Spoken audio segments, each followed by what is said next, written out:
Hi friends, welcome to our channel. இந்த வீடியோல நம்ம என்ன பார்க்க போறோம் அப்படினா ஸ்பாட்லைட்.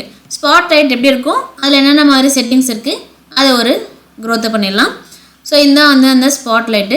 முதல்ல ஒரு ஸ்பாட்லைட் எடுத்து நான் ஃபிக்ஸ் பண்ணிடுறேன். சோ இந்த மாதிரி நமக்கு அந்த லைட் இருக்கு. சோ இப்போ இத வந்து நேரா நம்ம இந்த ஆப்ஜெக்ட்டுக்கு முன்னாடி மூவ் பண்ணிக்கலாம். இல்ல நம்ம இந்த ஆப்ஜெக்ட்டை மூவ் பண்றதுனாலும் மூவ் பண்ணிக்கலாம். இந்த லைட்டை மூவ் பண்றதுனாலும்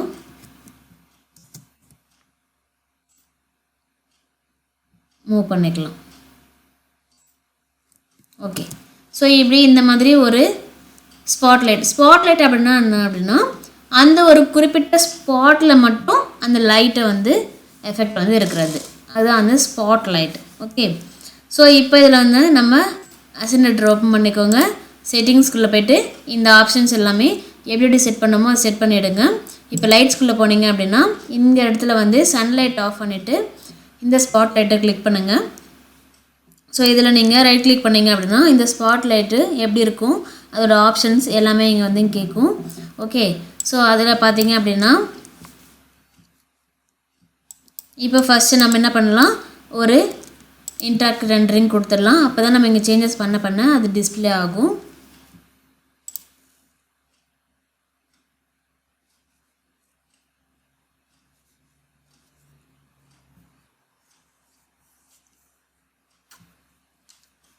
ஸோ இப்போ இது ரெண்டராக இருக்கட்டும். நம்ம இங்கே ஃபஸ்ட்டு பார்க்க வேண்டியது இந்த கலர் டெக்ஸ்சர்.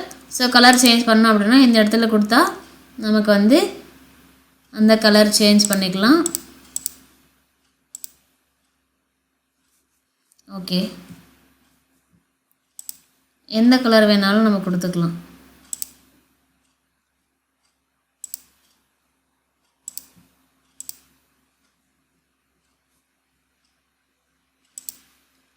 ஓகேவா?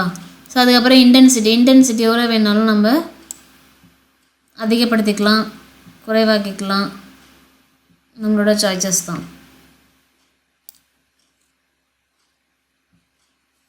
அதுக்கடுத்து யூனிட்ஸ் வந்து பார்த்தீங்க அப்படின்னா எல்லா லைட்ஸில் இருக்கிற காமனான யூனிட்ஸ் தான் இதில் இருக்குது.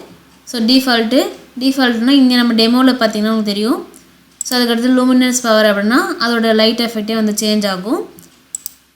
ஸோ லூமினன்ஸ் இது எல்லாமே வந்து எல்லாத்துலேயும் நமக்கு சேமாக தான் இருக்கும். ஒவ்வொன்றுத்துக்கும் நம்ம அளவு வந்து சேஞ்ச் பண்ண வேண்டியிருக்கும் மஸ்ட்டு. ஓகே. ஸோ இதுக்கு அடுத்து வந்து பார்த்திங்கன்னா ரேடியன்ட் அப்படின்னா அது ரொம்ப ப்ரைட்டாக இருக்கும். ஸோ அப்போ அதோட அளவை நம்ம குறைச்சா தான் நமக்கு வந்து எஃபெக்ட் நல்லா தெரியும். இங்கே பார்த்திங்கன்னா நமக்கு தெரியும் அந்த அந்த சேரை சுற்றி நமக்கு அந்த ஸ்பாட்டில் மட்டும் நமக்கு ரவுண்டாக ஒரு லைட் எஃபெக்ட் தெரியுதா? ஸோ இங்கே இருக்கிற மாதிரி இங்கே வந்து நமக்கு ரெண்டரிங் வந்து ஸ்லோவாக இருக்கிறதுனால எப்படி தெரியுது. இந்த இடத்துல பார்த்தீங்கன்னா இந்த ஸ்பாட்டில் மட்டும் அந்த லைட் இருக்கும். ஓகே. அதே மாதிரி ரேடியன்ஸு. ஓகே. ஸோ டிஃபால்ட்டட்னு வச்சோம் அப்படின்னா இது வந்து ரொம்ப டிம்மாக இருக்குது. ஸோ இன்னும் கொஞ்சம் நம்ம இன்க்ரீஸ் பண்ணணும்.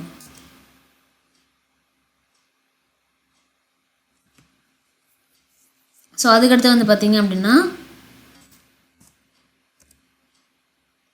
ஸோ இப்போ நல்லா பிரைட் ஆகிடுச்சு. இந்த இடத்துல உங்களுக்கு தெரியுதா? ஸோ இங்கே பார்த்தீங்க அப்படின்னா ஸோ கலரு இன்டென்சிட்டி இதெல்லாம் தான் நம்ம மெயின். இது எல்லா லைட்லேயுமே காமனாக இருக்கிறது தான். அதுக்கடுத்து கோன் ஆங்கிள், அந்த கோன் ஆங்கிள் வந்து எவ்வளோ இருக்கணும் அப்படின்றதும் இந்த இடத்துல நம்ம சேஞ்ச் பண்ணிக்கலாம். ஸோ இப்போ கம்மி பண்ணோம் அப்படின்னா அந்த கோன் ஆங்கிள் வந்து நம்ம கம்மியாகிடுச்சு. இப்போது இதே வந்து அதிகப்படுத்தணும் அப்படின்னா சுற்றி அது ரொம்ப தூரத்துக்கு வந்து நமக்கு தெரியும். இந்த இடத்துல உங்களுக்கு மைல்டாக தெரியும். ஸோ இந்த இடத்துல பெருசாக இருக்குது அந்த ரவுண்டு.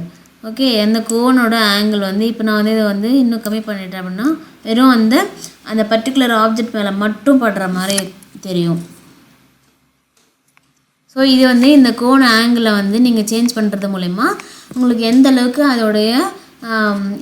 அது பறந்து விரிஞ்சு இருக்கணும் அப்படின்ற மாதிரி நீங்கள் கொடுத்துக்கலாம். சரியா?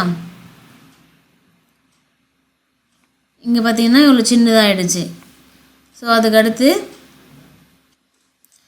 அடுத்தபடியாக பார்த்தீங்க அப்படின்னா ஆப்ஷன்ஸ்குள்ளே போனால் ஷேடோ இதெல்லாம் இருக்கும். இது டிஃபால்ட்டாக இருக்கிறது அது அப்படியே இருக்கட்டும். அவ்வளோதான். ஸோ இதில் வந்து நம்ம சேஞ்சஸ் பண்ண வேண்டியது எதுவுமே கிடையாது. இந்த இடத்துல நம்ம இந்த கோன் ஆங்கிள், அந்த இன்டென்சிட்டி, கலரு, யூனிட்டு இதெல்லாம் மட்டும் நம்ம மாற்றினாலே நமக்கு ஆட்டோமேட்டிக்காக அதுக்கான வேல்யூ வந்துடும்.